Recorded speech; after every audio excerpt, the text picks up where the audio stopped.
Yummy looking ದೇಸಿ burger ಹೇಗೆ ಮಾಡೋದು ಅಂತ ಇವತ್ತಿನ ವಿಡಿಯೋದಲ್ಲಿ ನೋಡುವ. ಒಂದು ಚಿಕ್ಕ ಜಾರಲ್ಲಿ ಬೇಯಿಸಿದಂಥ ಫ್ರೆಶ್ ಪೀಸ್ ತಗೊಳ್ತಾ ಇದ್ದೆ ನಾನು, ಅಥವಾ ನೀವು ಒಣಗಿರೋ ಬಟಾಣಿಯನ್ನು ತಗೊಳ್ಬೋದು, ನೆನೆಸಿ ಬೇಯಿಸಿರೋದನ್ನು. ಸ್ವಲ್ಪ ಕೊತ್ತಂಬರಿ ಸೊಪ್ಪು ಅದ್ರ ದಂಟು ಜೊತೆಗೆ, ಮತ್ತೊಂದು 2 ಮೆಣಸು, ಒಂದು ಸಣ್ಣ ಪೀಸಷ್ಟು ಶುಂಠಿ, ಒಂದು 2-3 ಎಸ್ಲು ಬೆಳ್ಳುಳ್ಳಿ ಹಾಕಿ ಇದನ್ನು ಕ್ರಷ್ ಮಾಡಬೇಕು ಕೋರ್ಸಾಗಿ, ಫೈನ್ ಪೇಸ್ಟ್ ಆಗಬಾರ್ದು, ಆಯಿತಾ.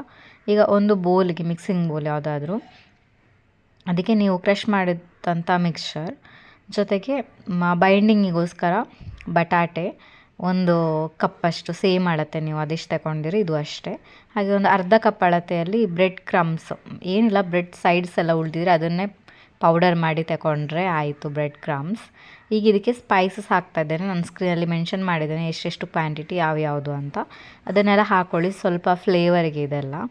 ಮತ್ತು ಎಷ್ಟು ರುಚಿಗೆ ಬೇಕಷ್ಟು ಉಪ್ಪು ಹಾಕ್ಕೊಳ್ಳಿ, ಸ್ವಲ್ಪ ಹಾಕ್ಕೊಂಡು ಆಮೇಲೆ ಟೇಸ್ಟ್ ನೋಡಿ, ಯಾಕಂದರೆ ಚಾಟ್ ಮಸಾಲದಲ್ಲೂ ಸಾಲ್ಟ್ ಇರ್ತದೆ.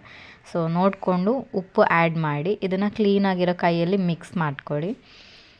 ಫುಲ್ ವೆಲ್ ಕಂಬೈನ್ ಎಲ್ಲ ಒಳ್ಳೆ ಥರ ಮಿಕ್ಸ್ ಆಗಬೇಕು, ಒಂದು ಡೋ ಫಾರ್ಮ್ ಆಗಬೇಕು, ಆಯಿತಾ.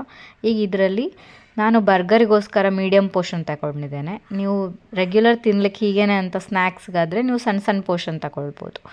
ಈಗ ಇದನ್ನು ನಾನು ಟಿಕ್ಕಿ ಶೇಪಲ್ಲಿ ಫ್ಲ್ಯಾಟ್ ಮಾಡ್ತಾ ಇದ್ದೇನೆ, ನನ್ನ ಕೈಯಲ್ಲಿ ಯೂಸ್ ಮಾಡ್ಕೊಂಡು, ಏನು ತಟ್ಟೆಗಿಟ್ಟೇನು ಬೇಡ, ಜಸ್ಟ್ ಹಾಗೆಯೇ ಫ್ಲ್ಯಾಟ್ ಮಾಡಿ ನೋಡಿ. ಬರ್ಗರ್ ಒಳಗೆ ಇಡ್ಲಿಕ್ಕೆ ಎಷ್ಟು ದೊಡ್ಡದು ಬೇಕು ಅಷ್ಟು ದೊಡ್ಡದು ನಾನು ರೌಂಡ್ ಮಾಡ್ಕೊಂಡಿದ್ದೇನೆ. ಈ ಸೈಜಲ್ಲಿ ನಂಗೆ ಒಂದು 5 ಟಿಕ್ಕಿ ಆಗಿದೆ. ನೀವು ಚಿಕ್ಕದು ಮಾಡಿದರೆ ಇನ್ನೂ ಜಾಸ್ತಿನೇ ಏನು ಟಿಕ್ಕಿ ನೀವು ಮಾಡ್ಬೋದು. ಈಗ ಒಂದು ಪ್ಯಾನಲ್ಲಿ ಸ್ವಲ್ಪ ಎಣ್ಣೆ ಅಥವಾ ತುಪ್ಪದಲ್ಲಾದರೂ ಫ್ರೈ ಮಾಡಿ, ನಾನು ಸ್ವಲ್ಪ ಎಣ್ಣೆ ತಗೊಂಡಿದ್ದೇನೆ. ಶಾಲೋ ಫ್ರೈ ಅಂತಲೂ ಅಲ್ಲ, ಜಸ್ಟ್ ಹೀಗೆ ತವಾ ಫ್ರೈ ಮಾಡಲಿಕ್ಕೆ ಅಷ್ಟೇ ಬೇಕಾದಷ್ಟು ಎಣ್ಣೆ. ಈಗ ಎಲ್ಲ ಟಿಕ್ಕಿಗಳನ್ನ ನಾನು ಪ್ಲೇಸ್ ಮಾಡ್ತಾ ಇದ್ದೇನೆ. ಇದನ್ನು ಗೋಲ್ಡನ್ ಬ್ರೌನ್ ಕಲರ್ ಬರೋವಷ್ಟೊತ್ತು 2 ಸೈಡ್ ರೋಸ್ಟ್ ಮಾಡಬೇಕು ನೋಡಿ. ಹೀಗೆ ಇದು ಬಿಸಿ ಬಿಸಿ ತಿನ್ನಲಿಕ್ಕೆ ಕ್ರಿಸ್ಪಿ ಇರ್ತದೆ. ಈ ಸ್ಟೇಜಲ್ಲಿ ನೀವು ಟೊಮೆಟೊ ಸಾಸ್ ಜೊತೆ ಇದನ್ನು ಸರ್ವ್ ಮಾಡ್ಬೋದು. ಸೊ ಇದನ್ನು ಈಗ ರೋಸ್ಟ್ ಮಾಡಿ ಒಂದು ಬದಿಯಲ್ಲಿ ಇಟ್ಕೊಳ್ಳುವ. ನೆಕ್ಸ್ಟ್ ನಾವಿಲ್ಲಿ ಒಂದು ಮೇಯೋ ಪ್ರಿಪೇರ್ ಮಾಡುವ, ಹೋಮ್ ಮೇಡ್, ಆಯಿತಾ.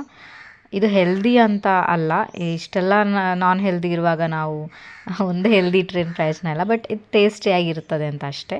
ನೆನೆಸಿರೋ ಅಂಥ ಗೋಡಂಬಿ ಮತ್ತು ಬಾದಾಮಿ, ಅದಕ್ಕೆ ಒಂದು ಎಸ್ಲು ಬೆಳ್ಳುಳ್ಳಿ, ಸ್ವಲ್ಪ ಪೆಪ್ಪರ್, ಸ್ವಲ್ಪ ಸಾಲ್ಟ್, 1 ಸ್ಪೂನ್ ಲೆಮನ್ ಜ್ಯೂಸ್, ಮತ್ತು ಗ್ರೈಂಡ್ ಮಾಡುವಾಗ ಸ್ವಲ್ಪ ಸ್ವಲ್ಪನೇ ನೀರು ಆ್ಯಡ್ ಮಾಡ್ತಾ ಗ್ರೈಂಡ್ ಮಾಡಿ, ಸ್ವಲ್ಪ ಥಿಕ್ಕಾಗಿರಲಿ. ಇಲ್ಲಿ ಸ್ವಲ್ಪ ಥಿನ್ನಾಯಿತು, ನಾನು ಹೇಗೂ ಸಾಸ್ ಜೊತೆ ಮಿಕ್ಸ್ ಮಾಡ್ತೀನಲ್ಲ ಅಷ್ಟು ಗೊತ್ತಾಗೋದಿಲ್ಲ. ನೀವು ಅಲೋನ್ ಯೂಸ್ ಮಾಡ್ತೀರಾ ಆದರೆ ಸ್ವಲ್ಪ ಥಿಕ್ಕಾಗಿ ಇದನ್ನು ಗ್ರೈಂಡ್ ಮಾಡ್ಕೊಳ್ಳಿ. ಈಗ ಸೇಮ್ ಪ್ಯಾನ್ಗೆ ಮತ್ತು ಸ್ವಲ್ಪ ಗೀ ಹಾಕ್ಕೊಂಡು ನಾನು ಬನ್ಗಳನ್ನ ರೋಸ್ಟ್ ಮಾಡ್ತಾ ಇದ್ದೇನೆ. ಸ್ವಲ್ಪ ಕ್ರಂಚಿ ಟೇಸ್ಟ್ ಇರಲಿ ಅಂತ ಅಷ್ಟೇ, ನೆಸಸರಿ ಇಲ್ಲ ನೀವು ರೋಸ್ಟ್ ಮಾಡಲೇಬೇಕು ಬರ್ಗರ್ ಬನ್ನನ್ನು ಅಂತ. ಈಗ ಅದನ್ನು ರೋಸ್ಟ್ ಮಾಡಿ ಸೈಡಿಗೆ ಇಡ್ತೇನೆ. ನೆಕ್ಸ್ಟ್ ಏನಿಲ್ಲ, ಎಲ್ಲ ನಾವು ರೆಡಿ ಇರ್ತದಲ್ಲ, ಇದನ್ನು ಅಸೆಂಬಲ್ ಮಾಡೋದಷ್ಟೇ ಕೆಲಸ. ತುಂಬ ಟೇಸ್ಟಿ ಇರ್ತದೆ, ಮತ್ತು ಒಂದು ದೇಸಿ ಬರ್ಗರ್ ಹೇಳ್ಬೋದು ನೀವು. ಅನ್ಹೆಲ್ದಿ ಅದು ಇದು ಕೊಡೋದಕ್ಕಿಂತ ಸ್ವಲ್ಪ ಹೆಲ್ದಿಯಾಗಿರ್ತದೆ ಸ್ವಲ್ಪ, ಆಯಿತಾ. ಯಾಕಂದರೆ ಬನ್ನೆಲ್ಲ ಮೈದಾದು ಅಗೇನ್ ಅನ್ಹೆಲ್ದಿನೇ, ಪರವಾಗಿಲ್ಲ. ಅನ್ಹೆಲ್ದಿ ಜೊತೆ ಹೆಲ್ದಿ ಮಿಕ್ಸ್ ಆದರೆ ಒಳ್ಳೆಯದು ಅಂತ ಅಷ್ಟೇ. ಈಗ ಈ ವಾರ್ಮ್ ಬನ್ ಏನುಂಟಲ್ಲ ಅದ್ರ ಮೇಲೇ ನಾನು ಟಾಪ್ ಪೋರ್ಷನ್, ಅದರ ಮೇಲೆ ಒಂದು ಚೀಸ್ ಸ್ಲೈಸ್ ಇಡ್ತಾ ಇದ್ದೇನೆ. ಅದರ ಒಳಗಡೆ, ಆ್ಯಕ್ಚುಲಿ ಒಳಗಡೆ ಪೋರ್ಷನಲ್ಲಿ ಇಟ್ಟು ಅದನ್ನು ಉಲ್ಟಾ ಇಡ್ತಾ ಇದ್ದೇನೆ ಹೀಗೆ ಸೈಡಲ್ಲಿ. ಈಗ ಇದು ಅಸೆಂಬಲ್ ಮಾಡುವ, ಫೈನಲಿ ಆ ಟಾಪ್ ಲೇಯರ್ನ ಇಟ್ಟರೆ ಆಯಿತು. ಇಲ್ಲಿ ನಾನು ಚಿಲ್ಲಿ ಗಾರ್ಲಿಕ್ ಸಾಸ್ ತಗೊಂಡಿದ್ದೇನೆ. ನೀವು ಚಿಲ್ಲಿ ಸಾಸ್ ತಗೊಳ್ಬೋದು ಅಥವಾ ಟೊಮೆಟೊ ಸಾಸ್ ತಗೊಳ್ಬೋದು, ಯಾಕಂದರೆ ಆಲ್ರೆಡಿ ನಮ್ಮ ಟಿಕ್ಕಿ ಸ್ವಲ್ಪ ಸ್ಪೈಸಿಯಾಗಿರ್ತದಲ್ಲ. ಸ್ಪೈಸಿ ಇಲ್ಲಿ ಬೇಡ ಹೇಳಿದರೆ ನೀವು ಟೊಮೆಟೊ ಸಾಸ್ಗೆ ಈ ಮೇಯೋನ ಮಿಕ್ಸ್ ಮಾಡ್ಬೋದು, ಆಯಿತಾ. ಸ್ವಲ್ಪ ಮೇಯೋ ಹಾಕಿ ಇದನ್ನು ಮಿಕ್ಸ್ ಮಾಡಿ ಇವನಾಗಿ ಸ್ಪ್ರೆಡ್ ಮಾಡಿ. ಈಗ ಇದ್ರ ಮೇಲೆ ನೀವು ಬೇಕಂದರೆ ಲೆಟ್ಯೂಸ್ ಸಿಗ್ತದಲ್ಲ ಅದನ್ನು ಇಟ್ಕೊಳ್ಬೋದು. ನನ್ನ ಹತ್ರ ಅದೆಲ್ಲ ಇಲ್ಲ, ಜುಗಾಡು ಮತ್ತು ದೇಸಿ ವರ್ಷನ್ ಇರೋದ್ರಿಂದ ಫ್ಯಾನ್ಸಿಯಾಗಿ ನೀಡ್ತಾಯಿಲ್ಲ. ನನ್ನ ಹತ್ರ ಏನುಂಟು ಅದೇ ಇಂಗ್ರೀಡಿಯೆಂಟ್ ನಾನು ಯೂಸ್ ಮಾಡ್ತಾಯಿದ್ದೇನೆ. ಇಲ್ಲಿ ಕ್ಯಾಬೇಜ್ ಲೀಫ್ನ ನಾನು ಇಟ್ಟಿದ್ದೇನೆ. ಇದನ್ನು ಬೇಕಂದರೆ ನೀವು ಸ್ವಲ್ಪ ಬ್ಲ್ಯಾಂಚ್ ಮಾಡ್ಕೊಳ್ಬೋದು. ನಾನು ಹಾಗೇ ಇಟ್ಟಿದ್ದೇನೆ, ಹಸಿದು ಚೆನ್ನಾಗಿ ತೊಳೆದು ಇಟ್ಟು ಅದ್ರ ಮೇಲೆ ಟಿಕ್ಕಿ ನಾವು ಮಾಡಿರೋದನ್ನ ಇಟ್ಕೊಳ್ಬೇಕು. ನೆಕ್ಸ್ಟ್ ಇಲ್ಲಿ ನಿಮಗೆ ಬೇಕಾಗಿರೋವಂಥ ತರಕಾರಿ ಸ್ಲೈಸ್ ನೀವು ಆ್ಯಡ್ ಮಾಡ್ಬೋದು. ನಂದು ಇಲ್ಲಿ ತುಂಬ ಸಿಂಪಲ್ ಟೊಮ್ಯಾಟೊ, ಆನಿಯನ್ ಮತ್ತು ಕ್ಯುಕಂಬರ್, ನೀವು ಇದು ದೊಣ್ಣೆ ಮೆಣಸು ಬರ್ತದಲ್ಲ ಕ್ಯಾಪ್ಸಿಕಮ್, ಅದು ಸ್ಲೈಸ್ ಇಟ್ಕೊಬೋದು.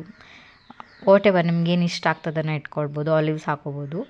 ನೆಕ್ಸ್ಟ್ ಸೇಮ್ ಮೇಯೋ ಮತ್ತು ಸಾಸ್ ಮಿಕ್ಸ್ ಮಾಡಿದ್ದೇನಿತ್ತು ಅದನ್ನು ನಾನು ಇದ್ರ ಮೇಲೆ ಸ್ವಲ್ಪ ಹಾಕ್ತಾಯಿದ್ದೇನೆ, ಆ ಎಕ್ಸ್ಟ್ರಾ ಏನು ಸಾಸ್ ಇರಲಿ ಅಂತ. ನೆಕ್ಸ್ಟ್ ಟಾಪ್ ಏನು ಬನ್ ಇತ್ತಲ್ಲ ನಾವು ಚೀಸ್ ಹಾಕಿಟ್ಟದು ಅದನ್ನು ಕ್ಲೋಸ್ ಮಾಡಿ ಇಟ್ಟರೆ the burger is ready. Very tasty burger. Try ಮಾಡಿ ಹೇಳಿ ಹೇಗಿತ್ತು ಅಂತ.